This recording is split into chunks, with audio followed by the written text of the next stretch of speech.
भारत गौरव आचार्य श्री पुलक सागर जी गुरुदेव के प्रवचन और लेटेस्ट धार्मिक भजन व कार्यक्रम निशुल्क देखने व सुनने के लिए हमारे YouTube चैनल जीन शरणम मीडिया को आज ही सब्सक्राइब करें और सबसे पहले देखने के लिए बेल आइकन पर क्लिक जरूर करें। कुछ कर्मों का फल साल भर बाद मिलता है।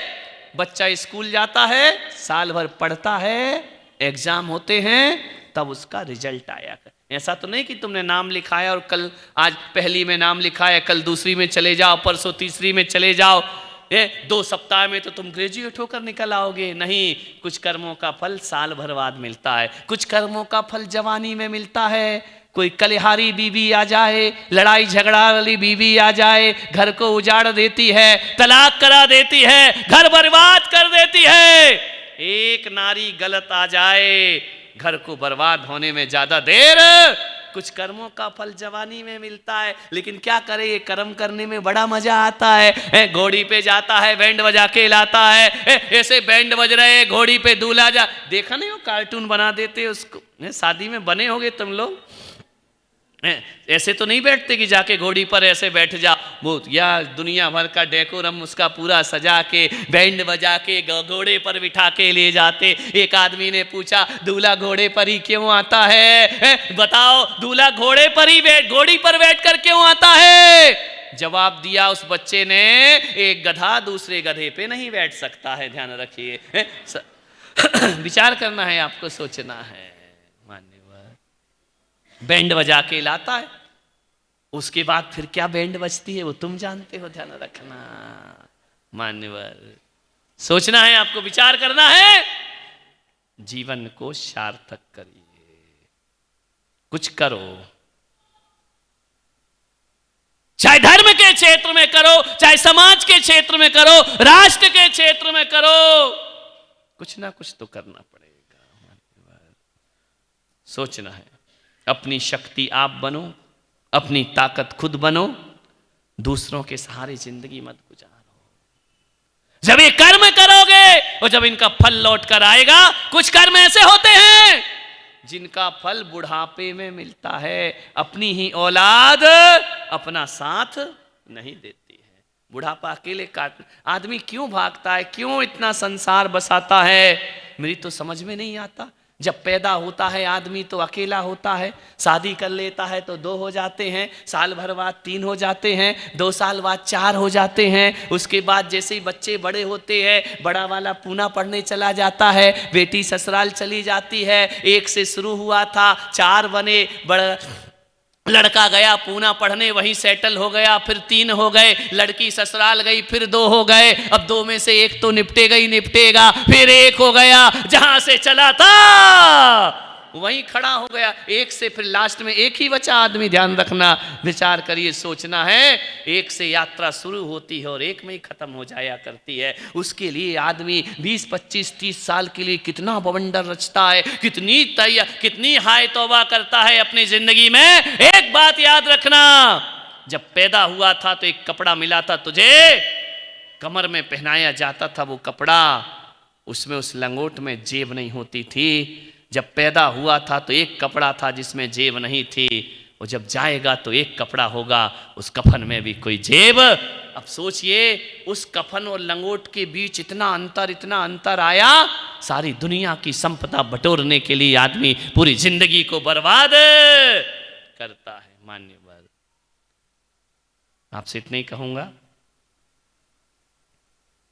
जिंदगी को मुस्कुरा के भी जी सकते हैं, गुनगुना के भी जी सकते हैं, और जिंदगी को भुन भुना के भी जी सकते हैं। ध्यान रखना है, प्रेम से जियो, आनंद से जियो।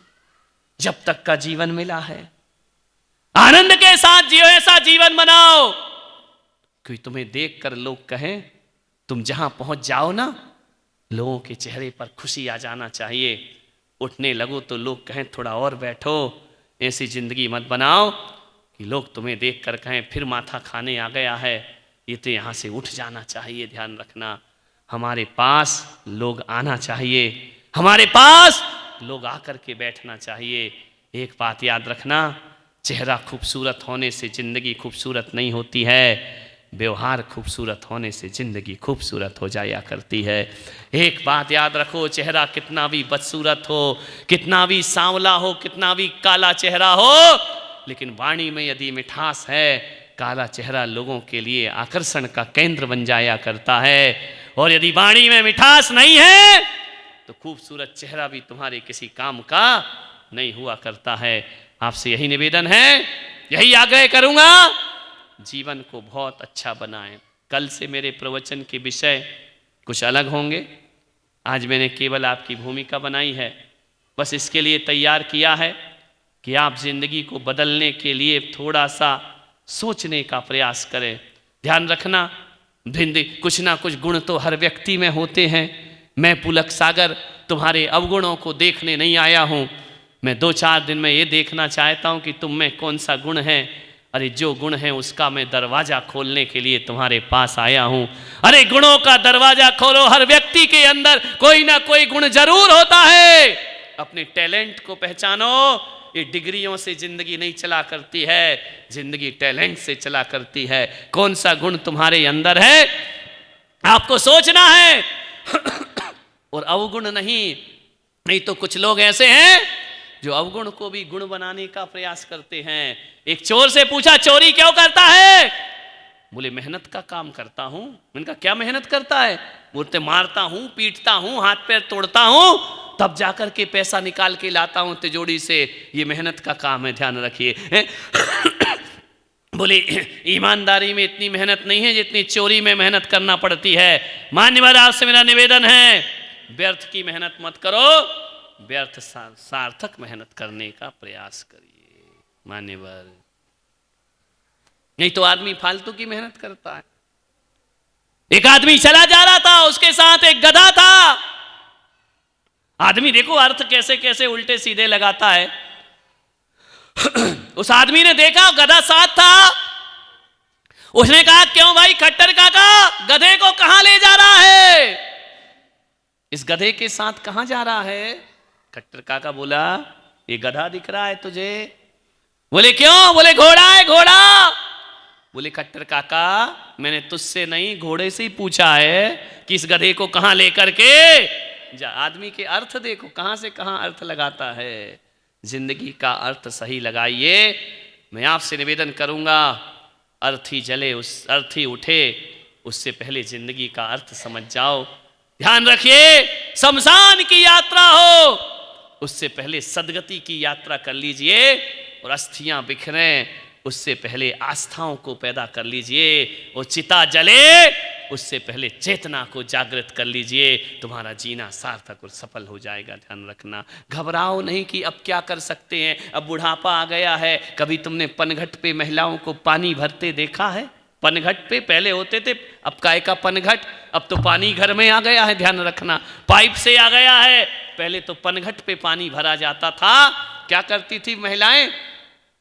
100 हाथ नीचे यदि पानी है, वह 100 हाथ की रस्सी बाल्टी सहित कुएं में फेंक देती थी, लेकिन 1 हाथ की रस्सी बचा करके रखती थी। ध्यान रखना, मालूम है क्यों? क्योंकि 1 हाथ की रस्सी यदि उसने बचा ली तो 100 हाथ की रस्सी फिर लौट करके वापिस आ सकती है।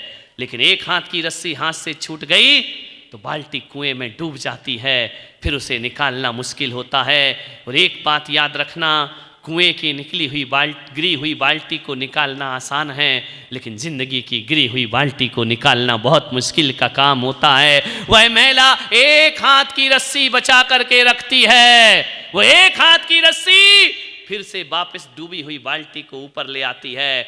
मैं भी आपसे कह रहा हूं, 99 जिंदगी के साल यदि गुजर गए संसार में, 1 साल ही जीवन को सार्थक कर लो, गिरी हुई बाल्टी फिर वापस लौट करके आ सकती है। जिंदगी फिर महान हो सकती है। ये मत सोचो कि बुढ़ापे में हमसे कुछ नहीं होगा, बहुत कुछ कर सकते हो।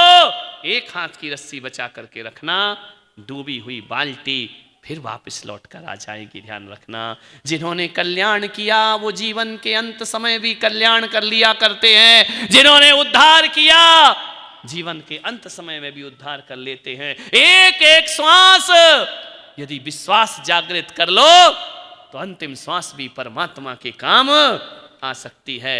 घबराओ नहीं, पछताओ नहीं, जो बीत गया सो बीत गया, बीती बातों पे क्या रोना, ध्यान रखना जो बचा है उसे संभालने का प्रयास करिए। मान्यवर 10 बज गए हैं, 10:10 हो गए हैं। 1 मिनट मैंने आपका ज़्यादा लिया है क्योंकि 9:09 पे मैंने शुरू किया था।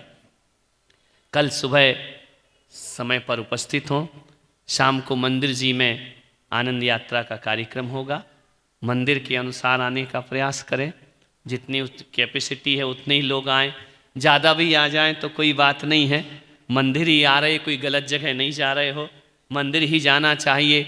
और मेरा उद्देश्य तो यही रहता है, जिस गांव में भी जाऊं, चाहे कितने भी दिन रहूं, बाजार जाते युवा के कदम मंदिर की तरफ मोड़ दूं तो मेरा आना सार्थक और सफल हो जाया करता है, मेरा वहां पहुंचना सफल हो जाता है। मैं इतना ही चाहता हूं, इन मन चले अल्हड़ दीवाने मस्तानों को धर्म की राह से जोड़ दूं तो मेरा प्रवचन करना सार्थक हो जाया करता है।